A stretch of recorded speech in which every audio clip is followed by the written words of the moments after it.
నమస్తే. ఆంధ్రప్రభ భక్తికి స్వాగతం. నేను మహాలక్ష్మి. ఆస్ట్రాలజీతో పాటు వాస్తు శాస్త్రాన్ని కూడా ఎంతో గణించి మనకి మంచి విశ్లేషణలు చెబుతూ ఉంటారు. వారే నానాజీ పట్నాయక్ గారు. ఈరోజు మనతో పాటు మన స్టూడియోలో ఉన్నారు. వారితో మాట్లాడుతూ ఎన్నో విషయాలు తెలుసుకుందాం. గురుగారు నమస్కారం. శ్రీమాత్రే నమః.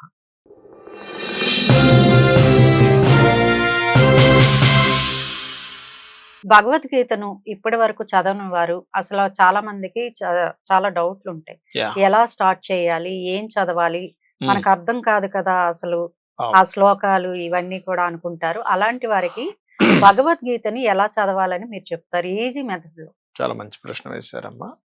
మనం నెట్‌లో కొడితే చాలా మంది చెప్పినవి అర్థంతో సహా ఉన్నాయి మనకి. హ్మ్. శ్లోకము, అర్థము ఉంది.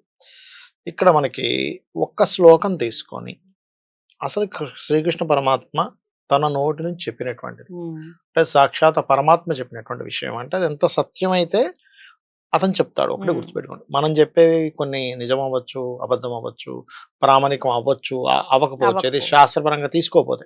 మన అనుభవంతో చెప్తాం. మన అనుభవం నిజం అవ్వాలని రూల్ లేదు. హ్మ్. శాస్త్రపరమైనటువంటి నిజం అవ్వచ్చు.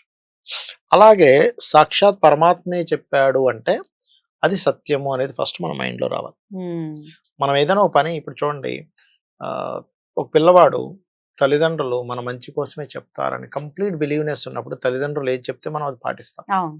నిజంగానే తల్లిదండ్రులు ప్రేమించినట్టుగా, తల్లిదండ్రులు మంచి చెప్పినట్టుగా ఈ ప్రపంచంలో ఎవ్వరూ చెప్పరు. అవును గురుగారు. అది అన్ని ప్రాణులకి, మనుషులకే కాదు. చూడండి, హ్మ్. ఏ ప్రాణైనా చూడండి తన బిడ్డని ప్రేమిస్తుంది. పిట్ట హ్మ్. ఎక్కడికో ఎళ్తుంది, గూడు కడుతుంది. అది అసలు దాని కడుపులో గుడ్డు ఉండగానే అది గూడును కడుతుంది. హ్మ్. మరి దానికి ఎవరు నేర్పించారు? హుహు. ప్రకృతిలో ఉండేటువంటి అదొక సత్యం అంతే ఇంకది. అయితే ఈ భగవద్గీతలో నేనేం చెప్తానంటే ఎవరికైనా సరే భగవద్గీత చదివేటప్పుడు మీరు హ్మ్. చాలా మంచి ప్రశ్న వేశారు హ్మ్. చెప్పాలంటే. చదివేటప్పుడు ఫస్ట్ ఆఫ్ ఆల్ ఒక్కొక్క శ్లోకాన్ని తీసుకొని దాన్ని మననం చేయండి. హ్మ్. శ్రీకృష్ణ పరమాత్మ ఇలా చెప్పాడు. అర్జునుడు ఫస్ట్ విషాద యోగం. విషాద యోగంలో అర్జునుడు అందరిని చూశాడు.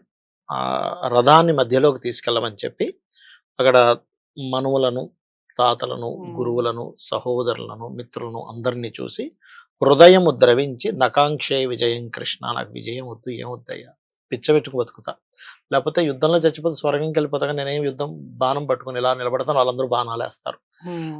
నేను వీళ్ళందరిని చంపి నేనేం చేయాలి, నేను ఎత్తుకుని నేను తినాలా అని రకరకాల లాజిక్స్ చెప్తే మనకి ఎలా అనిపిస్తుంది అంటే ఎస్, అర్జునుడే కరెక్ట్. హ్మ్.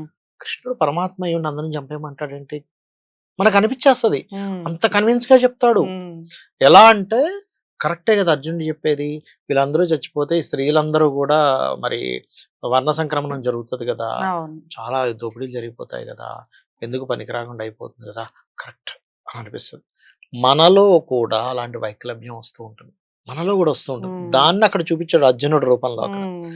దానికి ప్రతి దానికి ఆన్సర్ ఉంది. ఫస్ట్ భగవద్గీతలో ఏంటంటే మనకెవ్వరికైనా చూడండమ్మా, మనం ఆహ్, అన్ని అల్టిమేట్‌గా దేనికోసం మనం హ్యాపీగా ఉండడం కోసం చేస్తాం. అవును. ధనం సంపాదించినా, కారు కొనుక్కున్నా, గృహం కొనుక్కున్నా, ఒక రిలేషన్ ఎవరితోనైనా మనం అంటే మంచి ఫ్రెండ్స్‌ని చేసుకున్నా మనకు కావాల్సింది హ్యాపీనెస్. హ్మ్.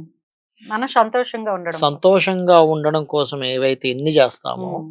ఒక్క భగవద్గీతని కరెక్ట్‌గా పాటించగలిగితే మనలో కంప్లీట్ ఆనందం ఉంటుంది. అబ్బా! హ్మ్. కంప్లీట్‌గా అసలు మనం ఆనందంగా ఎప్పుడుంటామంటే భగవద్గీతలో ఉన్నదాన్ని ఉన్నట్టుగా నువ్వు గనక పాటించగలిగితే హ్మ్. నిన్ను ఎవరు ఫస్ట్ బాధ పెట్టలేరు. మొత్తం తెలిసిపోతుంది కాబట్టి. అర్థమైపోతుంది హుహు. What is what. ఎందుకంటే ఇంతమందిని నేను చంపాలా అని చెప్పని అర్జునుడు హ్మ్. శ్రీకృష్ణ పరమాత్మతో అన్నప్పుడు, నువ్వు చంపేదేంటి? అసలు నువ్వేమనుకుంటున్నావు నువ్వు? హ్మ్. నువ్వు అనేక జన్మలెత్తావు, మళ్ళీ పుట్టావు, మళ్ళీ ఇంకో కొన్ని జన్మలున్నాయి నీకు. వీళ్ళందరూ గూడా ఇలా కాదు అని ఒకసారి చూపిస్తాడు. ఆయనలోకి వెళ్ళిపోతున్నావని. ఇవన్నీ ఒక ఎత్తయితే మొత్తం మనకి యుద్ధం అయిపోయిన తర్వాత హ్మ్. అర్జునుడు ఒకసారి అడుగుతాడు. నాకొక ఇదుంది. బయట వాళ్ళకి చూడడానికి అర్జునుడు బాణం వేసేసాడు, ఇంతమంది ఎన్ని లక్షల మందిని చంపేస్తున్నాడని బయట వాళ్ళకి అలా కనపడుతుంది. కానీ నా కంటికి చాలా స్పష్టంగా త్రిశూలధారి అయినటువంటి పెద్ద ఆకారంలో ఉన్నటువంటి ఆయన ముందు చంపేస్తున్నాడు. తర్వాత హ్మ్. నా బాణం వెళ్లి తగులుతుంది. నా కంటికి తెలుస్తుంది. హ్మ్. అంటే దాని అర్థం ఏమిటి? లయకారకుడు లయ చేస్తున్నాడు. నువ్వు నిమిత్త మాత్రుడివి. ఈ కాన్సెప్ట్ నీకు ప్రతి దాంట్లో ఉన్నప్పుడు నువ్వు హ్మ్. దేని గురించి బాధపడవు. హ్మ్. దేని గురించి అతిగా ఇదైపోవు. జస్ట్ ఇదొక ఆహ్, భగవంతుడు చేస్తున్నటువంటి ఒక ఆటలో మనం ఒక పావులం అని ఫిక్స్ అవుతాము. ఉన్నదాన్ని ఉన్నట్టుగా హ్యాపీగా ఫీల్ అవుతాం. ఓకే. ఫస్ట్ ఆఫ్ ఆల్ ఏమవుతుందంటే ఆస్వాదించుకుంటూ ఎలా బ్రతకాలి, ప్రతి విషయాన్ని భగవంతుడికి సమర్పిస్తూ ఎలా మనం జీవించాలి, ప్రతి విషయాన్ని మనం ఇప్పుడు చిన్న ఎగ్జాంపుల్ చెప్తాను చూడు. ఒక చిన్న పిల్లవాడు ఉన్నాడు, ఒక 3-4 ఏళ్ల పిల్లవాడు. ఆ పిల్లవాడు ఒక కారుతో ఆడుకుంటున్నాడు. మనం ఆ కార్ని తీసుకున్నాం, ఏడుస్తాడు బోరున. అదే ఒక 15 ఏళ్ళు వచ్చాక 10 ఏళ్ళు వచ్చాక తీసుకుంటా అంటే తీసుకోండి బాబాయ్, తీసుకోండి సార్, ఏముంది నేను కూడా కొనుక్కుంటా అంటాడు.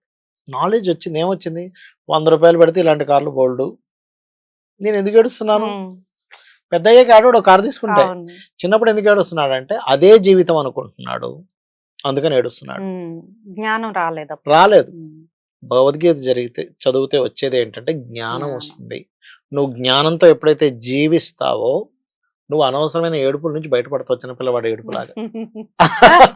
ఎంత చక్కటి విశ్లేషణ ఇచ్చారు గురుగారు, చాలా బాగా చెప్పారు. నమస్కారం. శ్రీమాత్రే నమః. సో చూసారు కదా అండి, ఇలాంటి మంచి మంచి విషయాలతో మీ ముందుకు వస్తూ ఉంటాము. చూస్తూనే ఉండండి ఆంధ్రప్రభ భక్తి.